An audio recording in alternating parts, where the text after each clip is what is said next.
Yung mga kamaster, kumusta? Ngayong araw na to magte-test tayo ng memory. Kung may ganito ba kayong memory, kung makikita nyo, puro na siya kalawang. Dalawa yan sila. So turuan ko kayo kung paano maglinis ng ganito. Marami namang nakakalam sa inyo na eraser pwede na. So ituturo ako sa inyo, baka hindi nyo pa nalalaman, sa akin lang makatulong sa inyo. So makikita nyo, kinain na yung gold pin niya ng kalawang, oh. So iti-test natin itong mga memory kung nadidetect to, kasi sobrang dumi na. Kinain na to ng kalawang yung mga gold pin dito.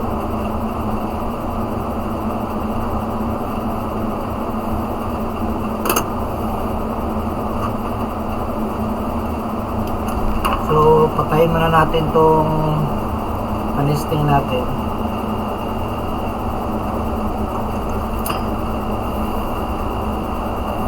So ito kasi mga kamaster, mahirap itong tanggalin ng eraser pero may sekreto akong ituturo sa inyo paano maglinis ng memory. So lalagyan natin to ng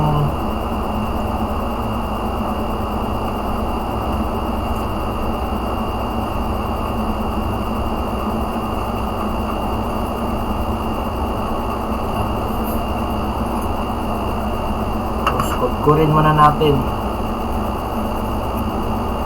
Ito mga kamaster, tignan nyo, oh. Bubuhusan ko to ng para hindi kayo matakot.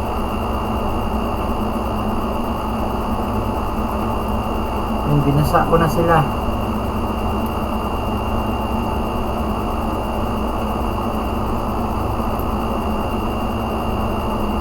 Basang-basa na.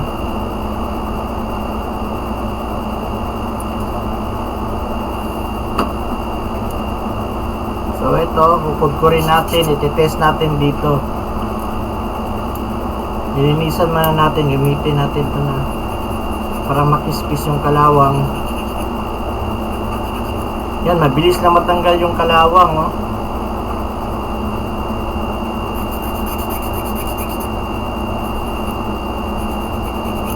Ito yung gold kanina, tanggalin natin.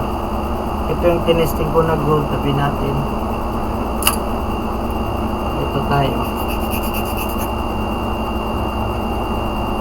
Ganito lang paglinis mga kamaster, madali lang.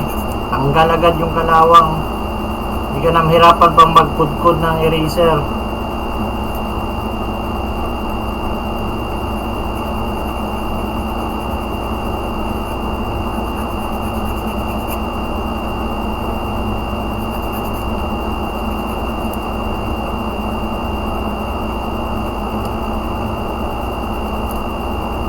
Mabilis siyang linisin.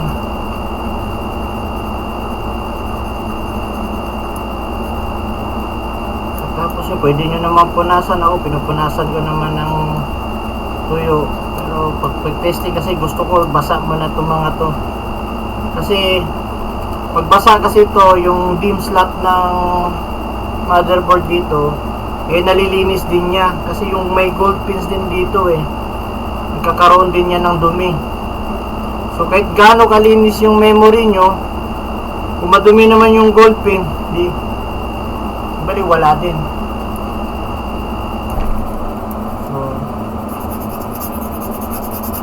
subok natin.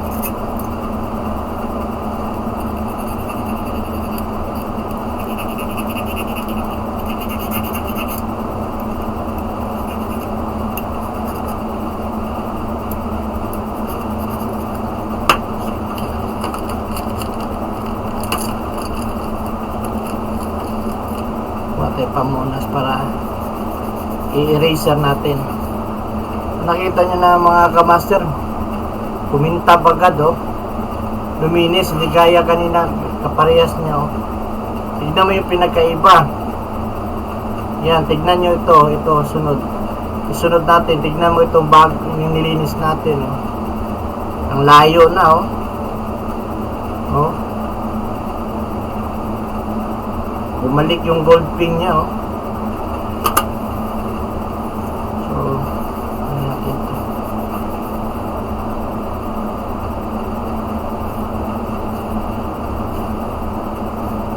ikabit natin kung gagana na ba.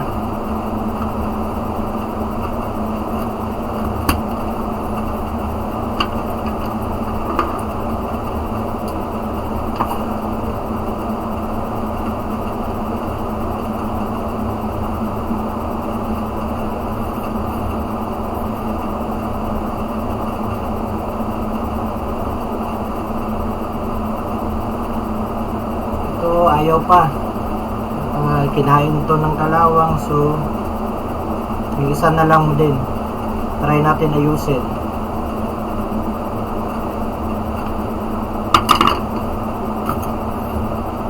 Pukuskusin ko pa konti itong mga kamaster, pero ito muna isa, baka hindi natin baka sira na rin kasi kinain ng kalawang, pero lilinisan muna natin.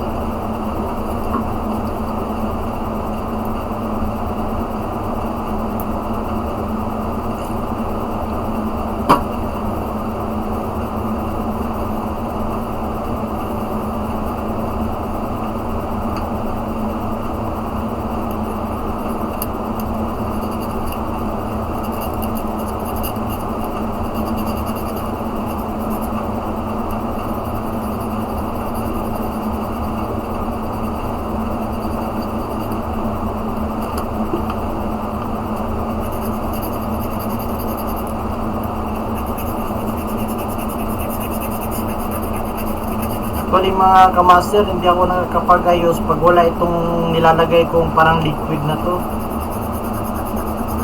Pag wala akong ganyan, itong nilalagay ko na liquid, wala akong gana mag-ayos kasi usually kadalasan sa mga may mga may weak signal lang yung mga connector. Pag wala kanya, kahit anong kudkud mo ng eraser, minsan naiiwan yung mga kalawang. Ganun din. Pinapakita ko lang yung kanina halos kinain ng kalawang. Tignan nyo kung ano resulta. Paano maglinis ng memory. Totoong linis. Ayan. Diba? Bumalik sa ginto ulit.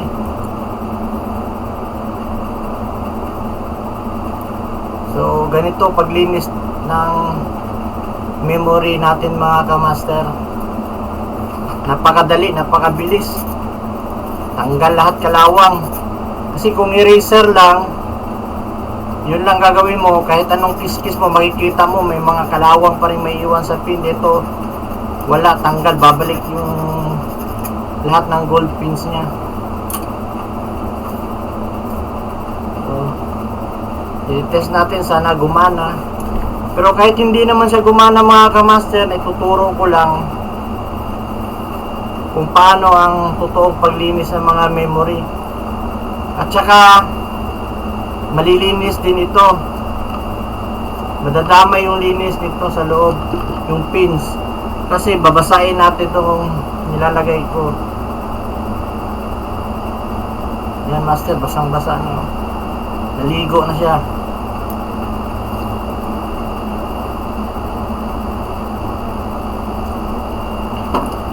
Ayan mga kamaster, ligong-ligo na. Butulo na pati sa motherboard. So alam nyo ba kung bakit ko ginagawa to? Para makita nyo na hindi kayo matakot kung ano yung pinapahid ko. Kung anong klaseng liquid yun, bakit hindi nasusunog ito. At bakit natatanggal yung kalawang. Ito, paanda rin natin. Sana mapagana pa natin itong memory kasi wala, kinain na rin ng kalawang. Baka yung mga RAM nito sa loob, yung mga soldering board, baka kinain na ng mga kalawang yung mga soldering lead sa malilit na, may mga ano to sir, may mga ano to sa loob soldering lead, ano ba tawag doon? Basta, yun na yun. So, testing natin. Sana gumana.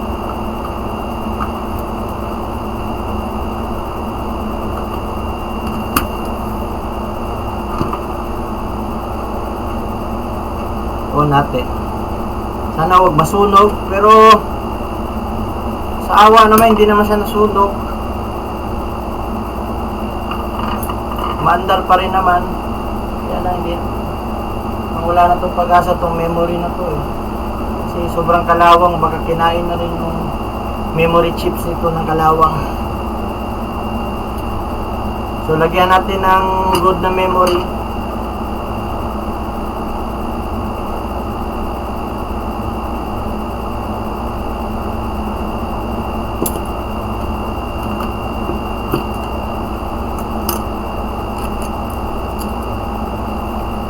Ito mga kamaster, good na memory. Isain natin.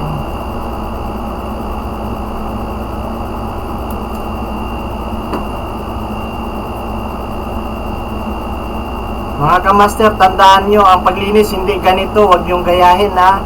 Dapat dito lang yan sa dulo. Dito lang sa dulo para hindi mag dungis-dungis yung motherboard nyo, yung madumi. Tignan. Pinapakita ko lang, binabasa ko lang pati motherboard, lahat ng motherboard basa yan. Ayan oh. Niligo ko na yan oh. Pinapakita ko lang na hindi ito nagga-ground para hindi kayo matakot.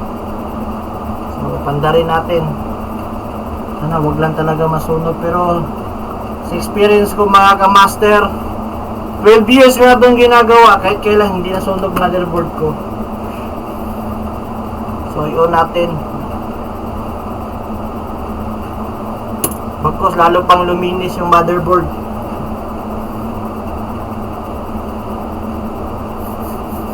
So, ayan mga kamaster, umandar yung board natin, basang-basa. So, walang nangyari. So, kung gusto nyo malaman mga kamaster, ibubulong ko sa inyo, wag lang kalimutang mag-like and subscribe sa aking channel. Pero dapat mag-subscribe kayo para may bulong ko sa inyo kung ano itong liquid na to. Maraming salamat, hanggang sa muli.